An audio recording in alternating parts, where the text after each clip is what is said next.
Hello everyone, I'm Ronei, Spectro Senses and Biological projects, and today I would like to show you how we can create a kick and bass line with a good quality using my new sample packs called the Extreme Bass Samples. We have a release these packs in DM7records.com. So there you can find a lot of sample packs and presets, very good quality and options. And let's start creating a kick and bass drum. So let's use them from scratch, and let's check how we can improve and use it in the best way these sample packs. So I have separately here some of my packs. For example, the extreme kick are not released yet, but will be out really soon. And here we can check the BPM and the K notes. So this is a really good thing I have created from be more easy for you analyze and check if you like the kick or not. You can see we have a lot of different BPMs and different options. Doesn't matter what style you're gonna do. If you be inside the psychedelic, for sure we have a lot of good options. So yeah, I'm gonna choose one kick in 145. Some of their kicks have some hi-hats also, or clicks inside it.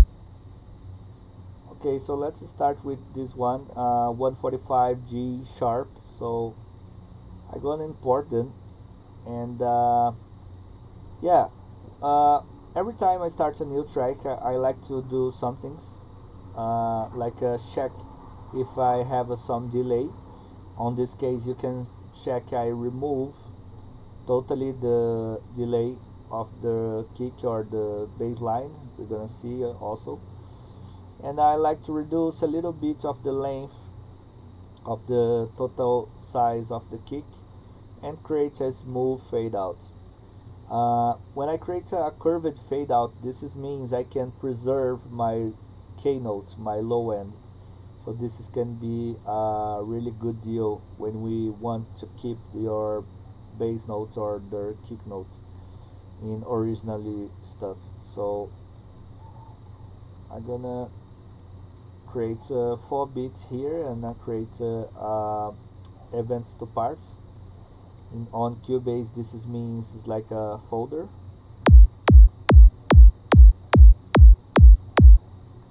Alright, so let's reduce a little bit the volume, and let's import the extreme bass volume 1 notes. So let's navigate it from the to the folder, and let's select the notes. I think yeah, G sharp can be the same. So basically what I do here, I use a saddle synthesizer so to create these notes from scratch, and I create some processes after, like I use some UAD equalizers or compressors, some kinds of saturations also, like Fab Filtering Pro, Saturn 2, and some other plugins. Normally we put the list inside the website for you to check these informations, and let's start to create the notes. So yeah, let me show you an important thing here. If we take some zoom here, we can see we don't have any kind of delay, because also I have cutted every note manually to try get the best result without delay between the plugins or something like that. So yeah, they are really fit in the time. And also I don't like to use LFO tools or pumper to create a sidechain, so I like to create manually. Just reduce the volume like a -10, and let's listen how they goes. So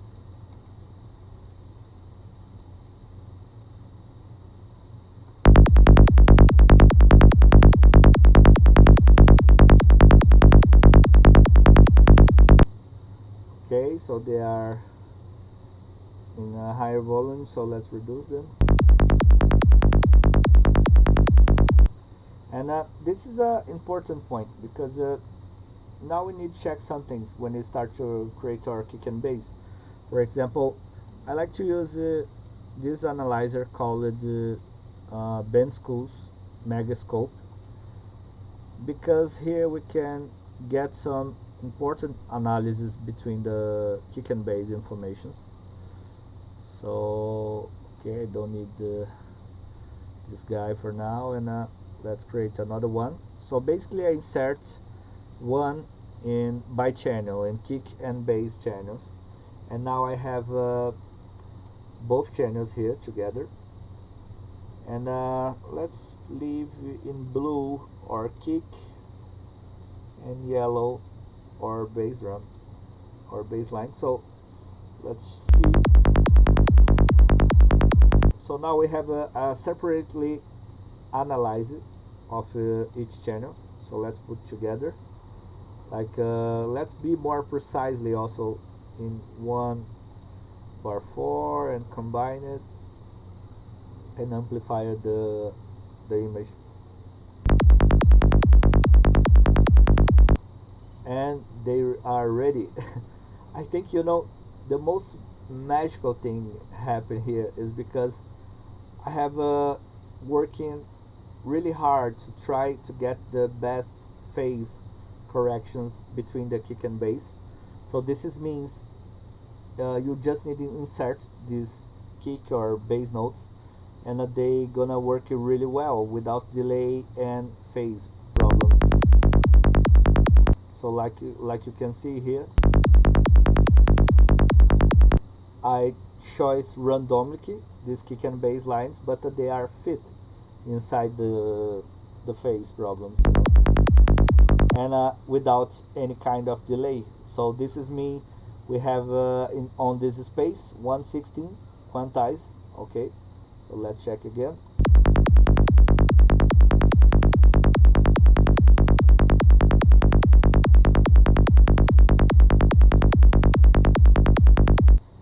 Also, you can go for your channel if you want to make some changes, like small details, like just try to invert the phase of the bass line. Yeah, but on this case we're gonna lose a lot of phase corrections we have created. So yeah, on this case we don't need inverted in 118 degrees. They really fit well in the way of we just insert. Yeah, that sounds cool. Alright, so once you have it analyzed your kick and bass,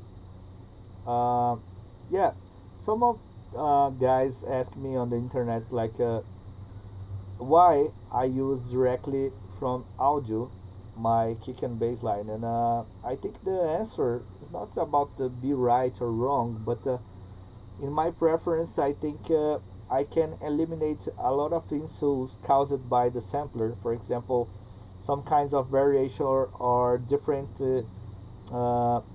expression between the dynamics and the volume of the first note, like a sidechain. I see a lot of producers actually doing also the first note in a different note. I don't think this is necessary personally, but for sure, if you reduce our first note in -10 for like we made it here, you can get some very good results. And basically you don't need how I can say, lost your time try to see if they are fit really well, or if the sampler have some variation, because can be a problem also.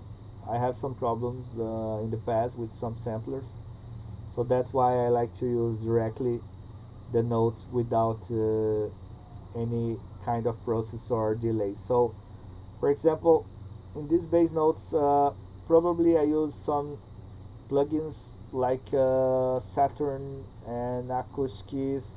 So basically we have a saturation and made some kind of compressor with UAD plugins to try to get best results. And yeah, let's go for start with a loop of 32 bits, for example.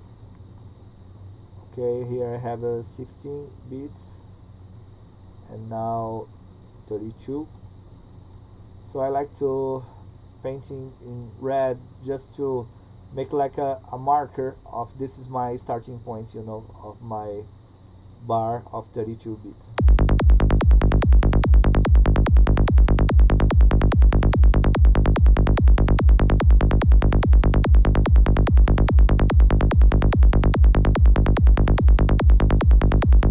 Alright. And now is an important thing. What we need considering when we start to create a good kick and bass sample. So they match between each other, you know. So personally, I like to keep my kick in -6 peak. So this is me. I'm gonna start to monitoring this value.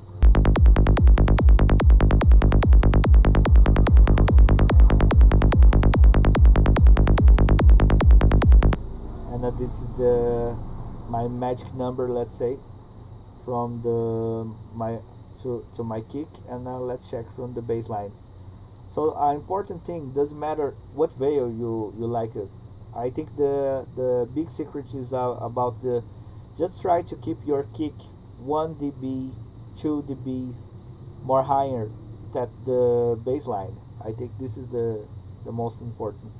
I like to make it a distance between 2 dBs, but this is a personal question.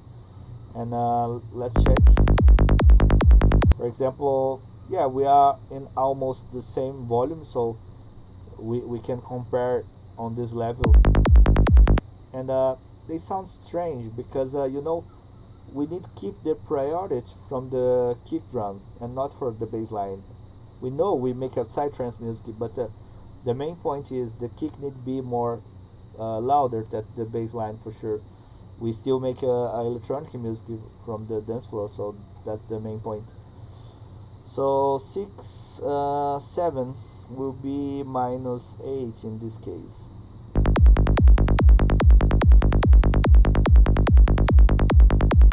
Alright, so yeah, now we have a kick and bass created from we start some ideas. And let's check in the next video what you can do for create some grooves. Alright, so let's go to the next part. Here we're gonna start to create some grooves with the bass line we chose them. So in this case we chose the G sharp. And let's start to develop how we can create some grooves and ideas once we have only the audio file, you know. So one technique can be very useful for you get some ideas of which groove you're gonna create in your bass line. Is let's insert a setum instrument, a VST, and let's create a simple bass line, you know. Don't need to be exactly the bass line I have made it. So let's thinking like we just need 24 slope filtering, low pass filtering, and let's create with the 50% of amount in the envelope number 1 because it's the amplifier, the volume. So let's remove the sustain 100% and just keep the decay in 450. So with this I'm gonna start to create my bass notes in MIDI just to take my idea, you know. So let's choose the G sharp, octave 0. The first one is more low volume, so that's why. 2 and 3. Let's put this one here. Okay, and we're gonna start to create the straight bass line.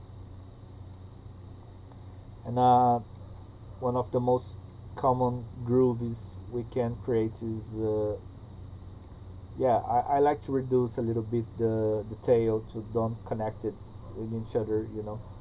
So if we use like a +1 and maybe this one in a different region in -2 and here +1, so basically it's a common groove is with octaves, you know.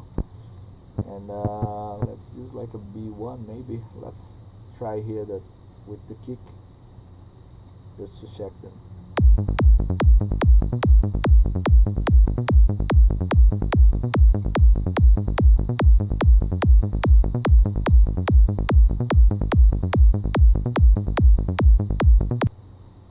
It's a good groove. We can use these notes, so will be G1, F1 sharp, yeah, G1 sharp and F1 sharp, and B1. So let's import these notes. I think it's much more easy and fast when you just create your idea in MIDI, and after that you put in audio. Some of producers like to produce inside the sampler. Personally, I don't like them, so I like to create only the ideas of my bassline grooves and then import in audio. So when I finish my mix or my track, they are ready. I don't need to replace or do some small adjustments. So let's choose the notes. Will be B1. I think it's F1 sharp. I think it's this. So let's put the reuse because also I have imported before and different tracks, so they're gonna open in independent track. And yeah, some of people ask me like okay, you use one note per channel, why? My reason is in the case of my project biological, if someone would like to make some remix or something like this, I have all my bass notes separately, all my grooves also. And I know some of my grooves are really complex, so that's why I like to keep them in separately channels. But in the track also they are going together to the same group, stereo group, and there I compressed it and made all the process I need to do. So yeah, so let's put now the G sharp, and let's take a zoom, pick up a zoom, and we're gonna see we don't have any delay, you know. So we have a totally different notes now. It's 1 octave different, but they are in the right same phase and place. So this is amazing because yeah, I'm working really hard to try extract the best results for you, you know.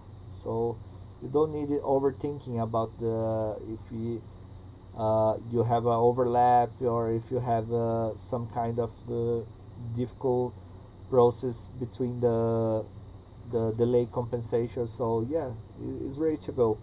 This is the good thing about these samples. So alright, so let's mute the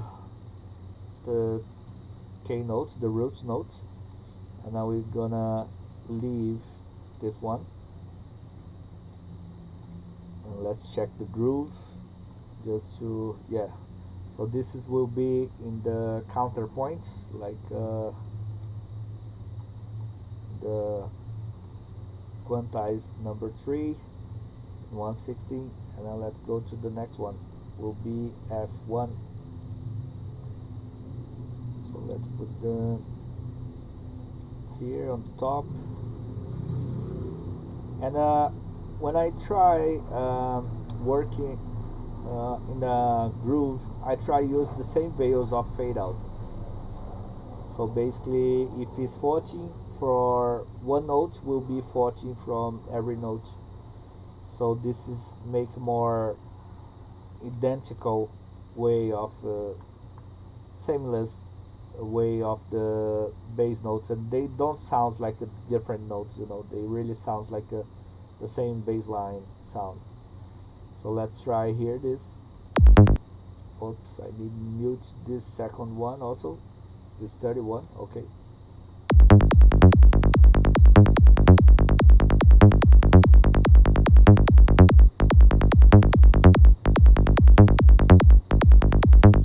This one will be this note. Yeah. All right. So let's use the last note to put it on this place.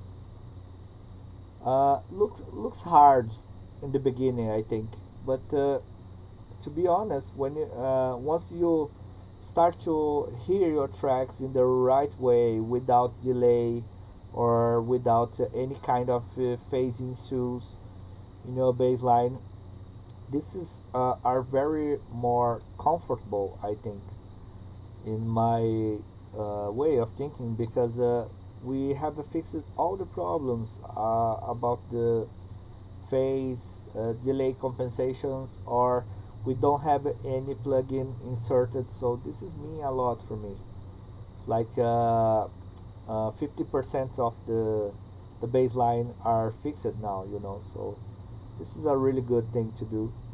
So yeah, for example, here we have a 4 beats, so let's select all of them and create the events to parts, because this is much more easy for we duplicate it. Now I can use the grid on beats, and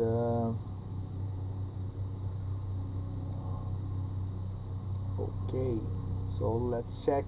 For example, really nice thing about Cubase is when we selected all of these channels and click once time, we have all of them grooves together, so you can edit or move if you don't like something like this about the bassline groovy.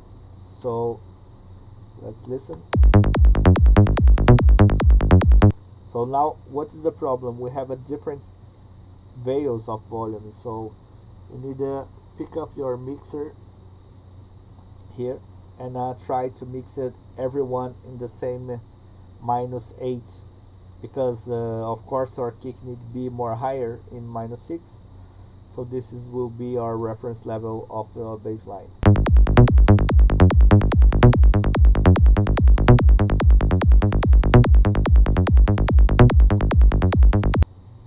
And also we need mute, I think, or last note. Yes, okay,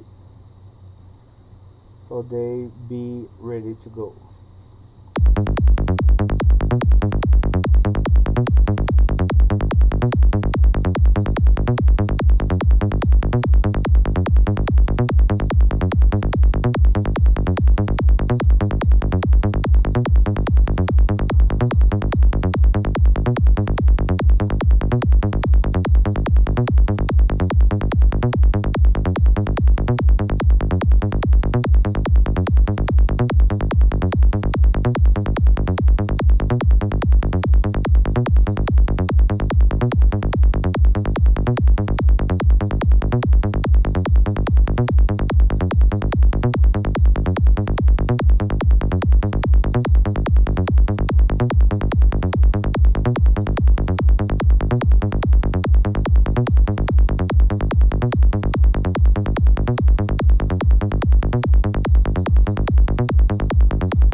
Okay, so now we have we have fixed our baseline groove, and let's suppose that will be our first groove on the track. So we have ready to go, and we don't need to fix anything anymore, so this can be take some time in the beginner, but after you have a try and made it this sometimes, for sure will be really easy to do it, and for sure you have your baseline are fixed in the end. So let me just show you a quick process I have made it in my last tracks. So I created via routing my kick and baseline group. So this means it's not send. I just send my main output 100% to this group channels. So this means if I solo my kick and bass group, I listen 100% of the signal via group channels, and I like to use distressor here. Let me put the kick and bass UAD process, and yeah, these are the two things I like to use them. The first one is about to use a smooth compressor with the ratio of 2.1 with a very fast stack and fast release also. This is look over compression if we thinking about it like this, but they are not 100%. So this is the secret. I think maybe here I was in 5%, I don't know, something like around 16%. So they just create this glue. Let me show you via metering level. -12 and -11 without, and -8. So this is me we increase 2 dBs output. So I don't like to change my output level, so I just gonna reduce via pause fader with my fader group channel, and they will be around -10 RMS levels. So this is a really great thing. Yeah, now I can loop in 32 bits for sure. So this is with my kick and bass parallel compressor and without.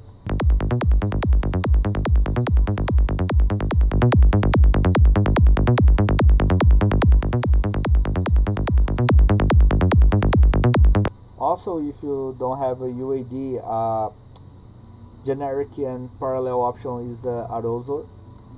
I have used it for a long time before I get my UAD in the end of this year in 2019. So they are really works really well, and they of course they are from the original company Empirical Labs, and they are really great fat compressor. Another thing I start to use them for a long time is a linear EQ from DMG Audio Equality, and I cut 30 Hz in 48 dBs slope. And let me try show you what difference this is made it. For example, if we insert the spectrum analyzer here and we bypass the EQ cut, so let me save here.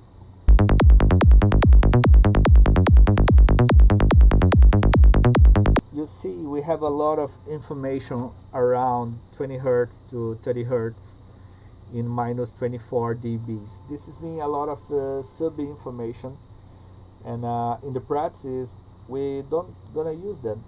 I think this is an important point here, and that's why I like to create this high pass filtering to clean up my low end.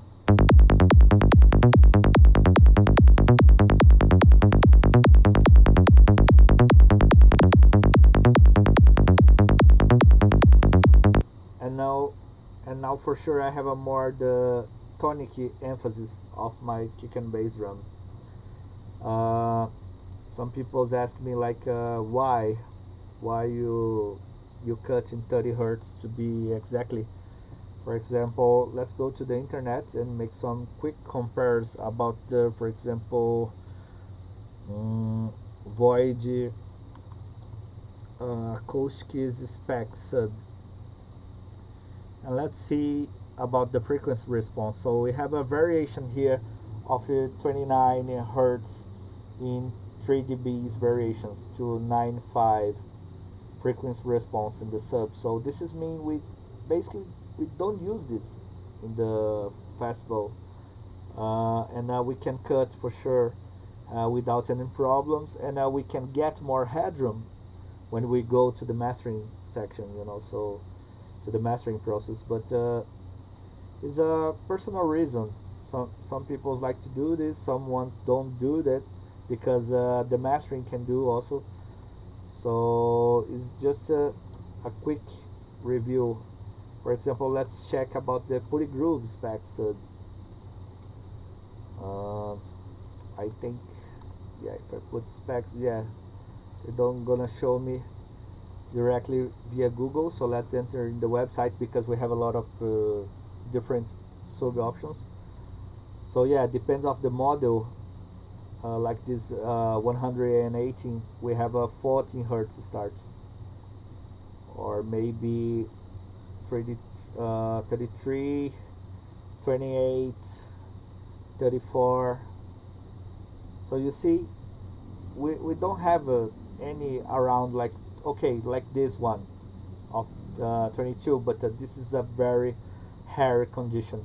We don't found this normally in the most parts of the sounds, So yeah, in the bass line and in the kick and bass line, we can for sure made a linear phase high pass filtering, high pass cuts around the 30 hertz to emphasize the best tonality of our kick and bass.